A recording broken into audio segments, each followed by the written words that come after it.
right, 1, 2, and 3.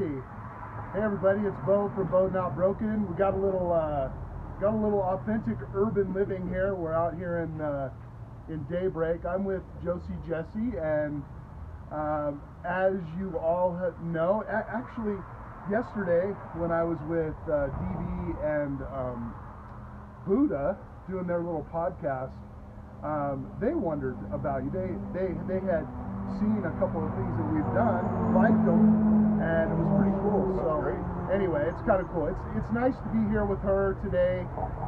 It's her birthday, so big happy birthday. Big 39, right? 39. No, I'm actually 2. 2. Okay, 2. I'm 2 today. I'm just 2. I'm only. Anyway. Well, there's truth behind that. Okay, that's true. Because 2 years ago today, I started hormones. There we go. There we go. That's exactly it.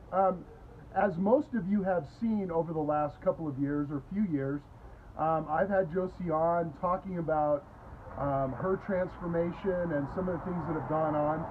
I don't know if people realize how inspiring you are to the communities, not only parents of young people or even older people.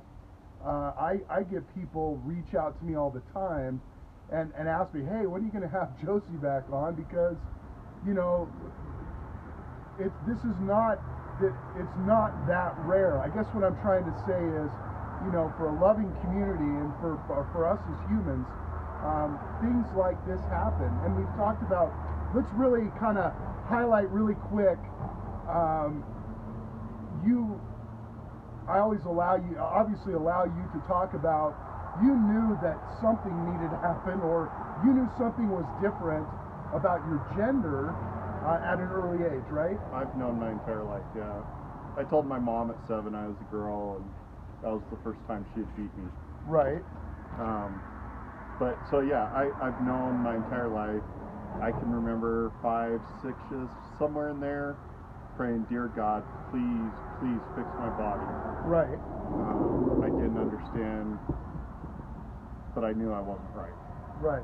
Externally. And we've talked about the transition, but we've also talked about some of the major obstacles in your life, and you were in the military. I was. And you were raped in the military, right? I was gang raped, yes. Okay, multiple times.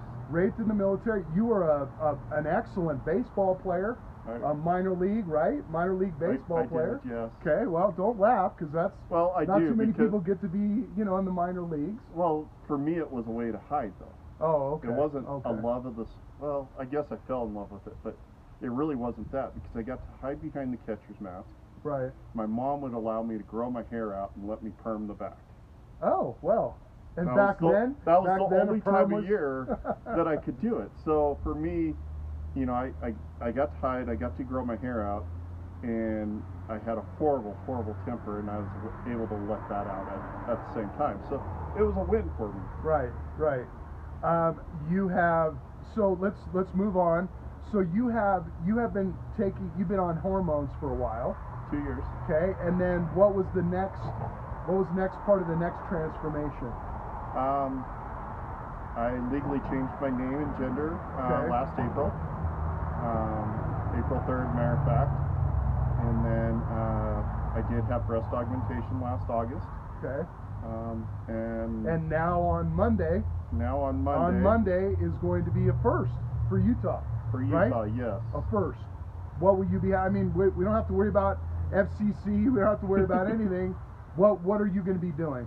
I will be at the University of Utah Hospital getting gender confirmation surgery. Okay. And that entails... Let that sink in for a second. Okay. I specifically use confirmation. My gender is not being reassigned. Okay. It is being confirmed. Okay. And I stress that. And I encourage you, don't ask someone if they're having reassignment surgery, because they aren't being reassigned. They're just getting confirmed who they've always been. Okay. So, yes, I will be the first ever at the University of Utah, the first ever that it's done in the state of Utah. It's still kind of numb to me. Right. It's amazing because my part is to help break barriers. Right. And help be there for other people. Right. Well, and you are, and you will be. So you will become officially a woman, right? In most folks' eyes, yes. Okay, all right. I will no longer have a penis. Right. I will have a vagina. Okay. Well, and you know, that's exactly if that's you know what's interesting about it is that there are a lot of people out there that you know that will grimace, and you know that as well as I do. There'll be a lot of people out there that will judge, but Oh, yeah. I'm appealing to the ones that don't judge, and I'm appealing to the ones that do judge. You know, the reason I bring real people to social media and talk about it is because I myself could have a child that is in that situation. I know many people that are friends that have children and some of them, I have friends that are that way, that really didn't eventually come to grips with what that really was, and they've taken their life, and they've taken their life, and all because of gender issues and a feeling, and I think that's what we want to highlight. That's what I want to highlight, and I know that's what you want to highlight. We want to save lives. We want your process and your transformation. I don't want to see any more lives lost. That's the bottom line. I live very open and public as a result of that, and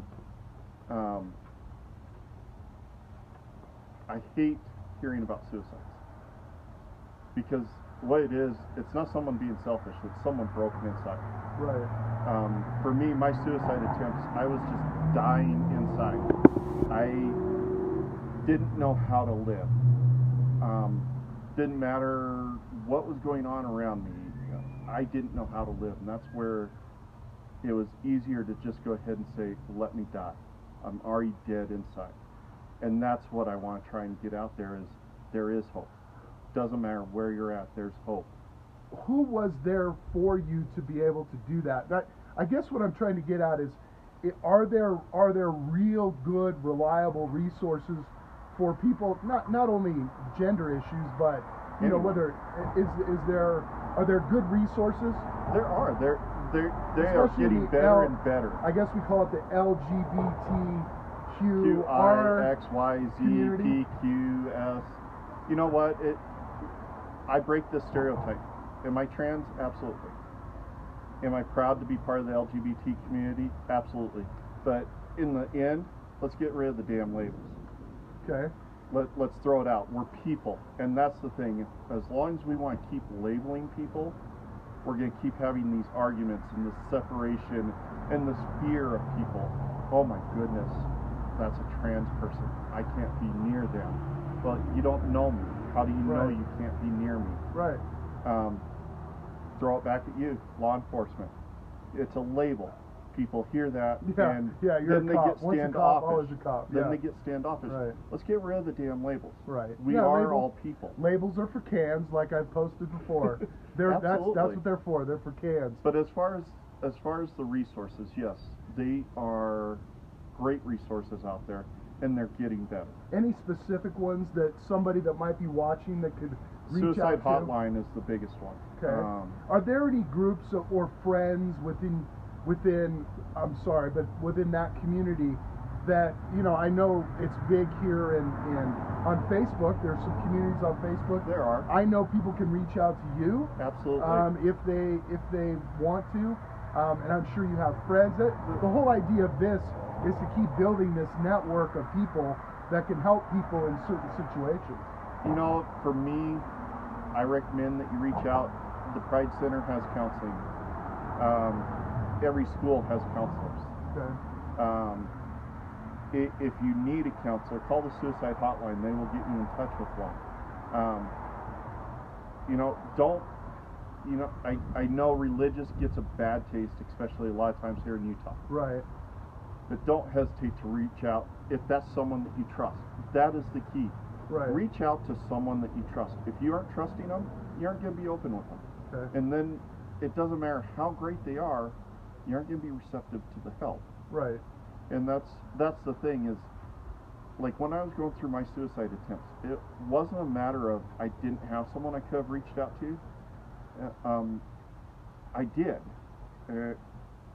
but I didn't trust them enough to go to them with this, because how would they understand? And the fact is, that's a lie, because they would have been able to work with us and understand. But that's the thing, you have to be willing to say, you know what, I'm dead and broken, I need some help. And that's hard to do. You're always Beau'd Not Broken, that's what you are. Absolutely. Do you still have your straight talk, or I am still doing Real Talk with Josie, yes. Real Talk with Josie on Facebook? Yes. And on Instagram, Facebook, Twitter. Okay. My point today was... I actually, like I was telling you, I just did an interview for KRCL Radio that will air on Monday. Okay. I'm sure it's not one of those things that's going to get, you know, a lot of media attention, but it should get attention. It should. It should, because that's something that...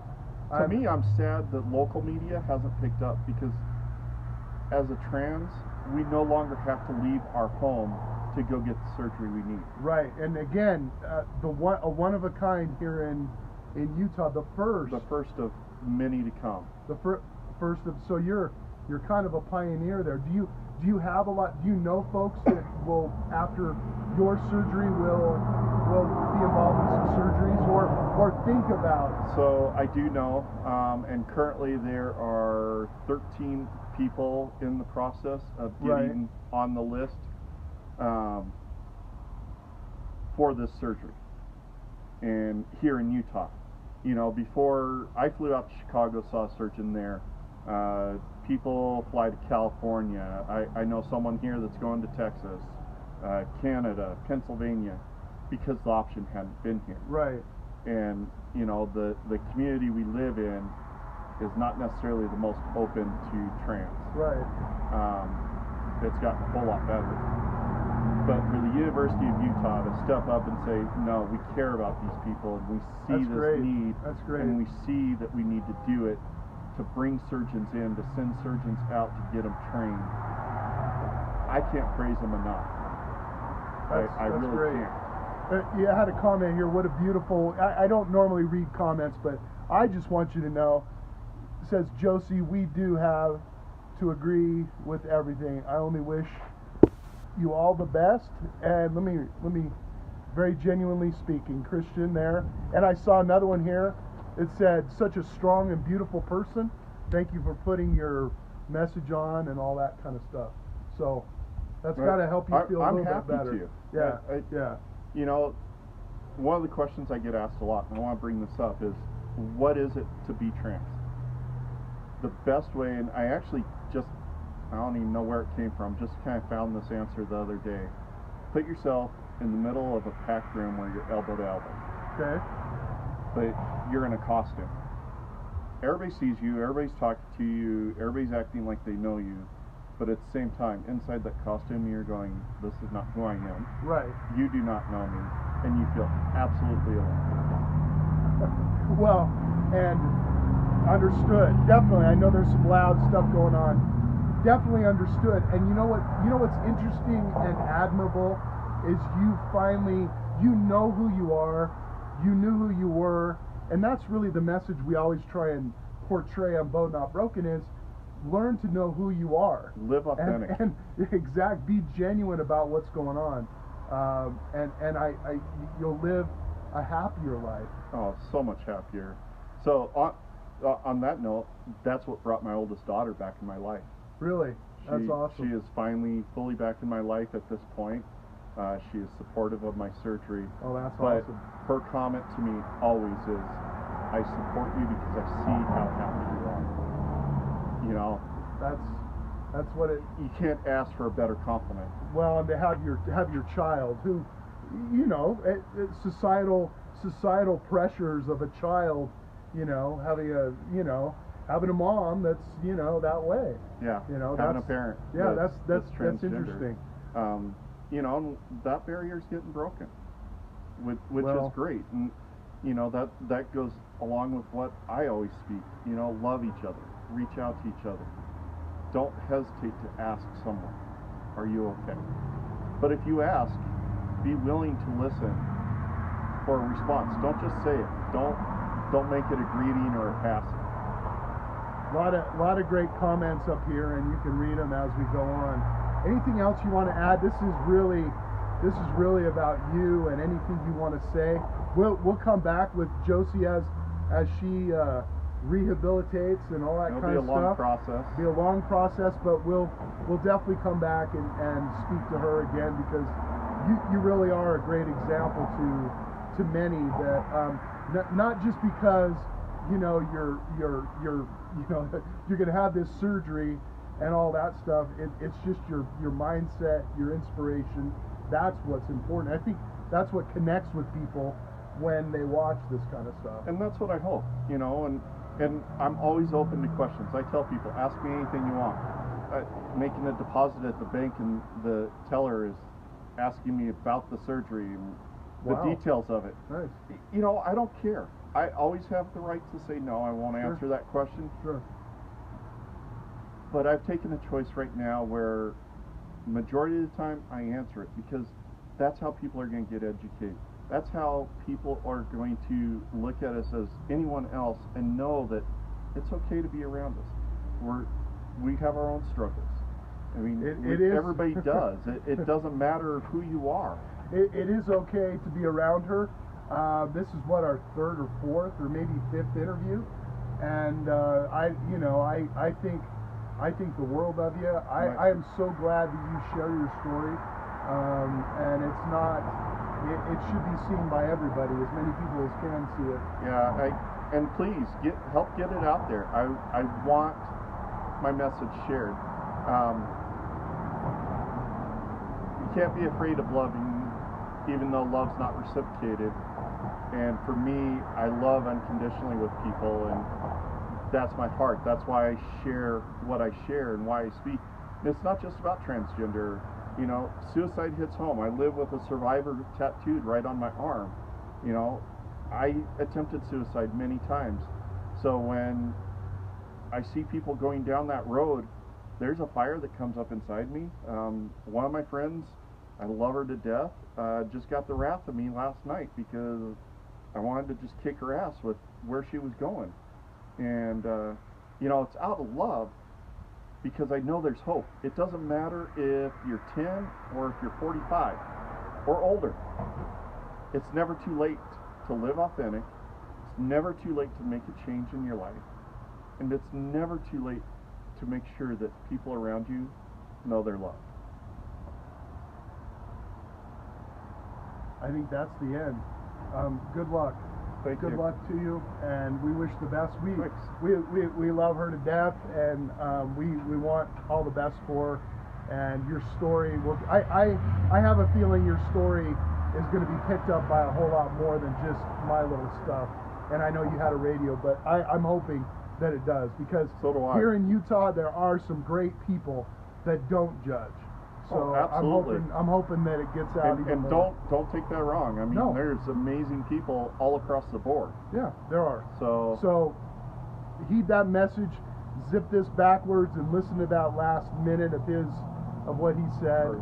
Hers. I'm sorry. Goodness gracious. That's an oops. That's an oops. It's a funny oops. Because we did start out as our first interviews. I think that's the way it was. It was. Anyway. I was still in my costume at that time. You were still in your costume. That's right. Everybody have a good day out there. Wish the best for her, for Josie Jessie. Look her up on Facebook, Instagram, Twitter. And Twitter, all that fun stuff. And remember, believe you can, so you will. There you go. Have a great day. Remember, life's all about the bend.